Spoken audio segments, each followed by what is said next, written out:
Good morning friends, welcome back to my channel. This is Ruchika, specialised in animal husbandry. आज मैं आपको एनेस्टामिन injection के बारे में बताने जा रही हूँ।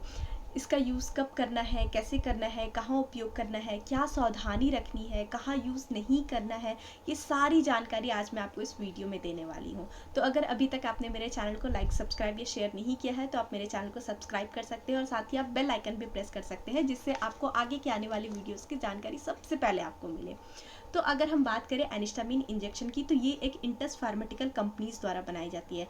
और अगर इसके हम कंपोजिशन की बात करें, ये क्लोरोफिनोरिमीन मैलिएट जो कि आपका 10 mg/ml के रेशियो में आपको इस मेडिसिन में मिलती है, इंजेक्शन में। तो इसे हम CPM इंजेक्शन भी कहते हैं। अलग अलग ब्रांड्स में भी ये आपको अवेलेबल मिल जाएगा, जैसे आपका ग्लोरगी।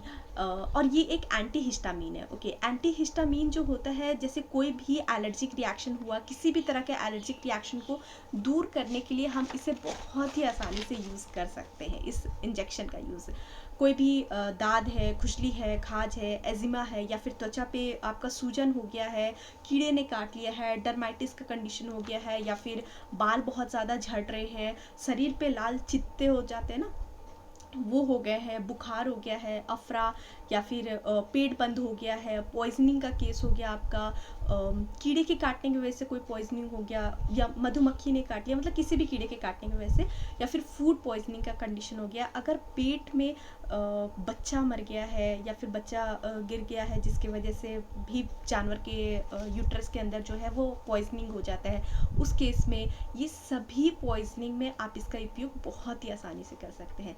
अस्थमा हो गया, ओडिमा हो गया, मेस्टाइटिस हो गया, और लगभग सभी बीमारियों में आप इसका यूज़ कर सकते हैं। और जो एंटीबायोटिक दवाई होती है ना, उनका रिएक्शन या फिर किसी भी दवाई का रिएक्शन हो तो वो इसे होने नहीं देता है।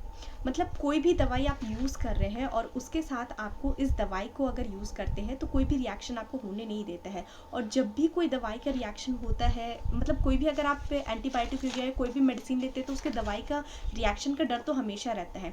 तो अगर उस दवाई के साथ अगर आप इस मेडिसिन को देते हैं, इस इंजेक्शन को लगाते हैं, तो आपको रिएक्शन होने का चांसेस बहुत ही ज़्यादा मिनिमम हो जाता है। और हाँ, इस बात का लेकिन ध्यान रखना है कि इस दवाई को सिर्फ मांसपेशियों पे देना है, ठीक है। ये सिर्फ इंट्रामस्कुलर के लिए बना है, ना इंट्रावेनस ना सबकट, सिर्फ इंट्रामस्कुलर। और एक और चीज़ का ध्यान रखना है कि अगर आप कॉर्टिकोस्टेरॉइड इंजेक्शन का यूज़ कर रहे हैं तो उसके साथ CPM को कभी भी नहीं देना है। तो इस बात का ध्यान रखना है। कॉर्टिकोस्टेरॉइड का मतलब आइसोफ्लोरपिडिन साल्ट के जो भी इंजेक्शन होते हैं, इस साल्ट का जो भी आपका मेडिसिन आपको होगा, उसको कभी भी आपको CPM इंजेक्शन के साथ नहीं देना है। और ये प्रेगनेंसी सेफ है, मतलब प्रेगनेंसी में भी आप इस मेडिसिन को दे सकते हैं। इससे कोई भी जानवर को कोई भी हानिकारक नहीं होगा, कोई भी हार्मफुल नहीं होगा।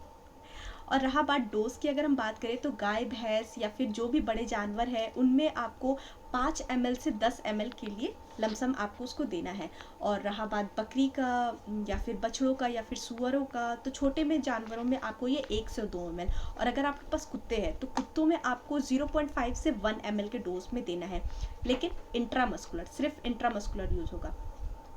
रिपीट करना हो तो आप कम से कम 12 घंटे से लेकर के 24 घंटे का टाइम ले सकते हैं। उस टाइम आप रिपीट, उसके बाद ही आप रिपीट कीजिए, तो ये ज़्यादा बेहतर रहेगा आपके लिए। और रहा इसका MRP का बात, तो ये आपको 53 रुपीज़ में आराम से मार्केट में आपको अवेलेबल मिलेगा किसी भी वेटनरी स्टोर में। तो आपको ये वीडियो कैसी लगी और ये सारी जानकारी आपको कैसी लगी, तो आप हमें कमेंट सेक्शन में ज़रूर बताइएगा। Thanks a lot for watching this video. Have a great day. Bye bye.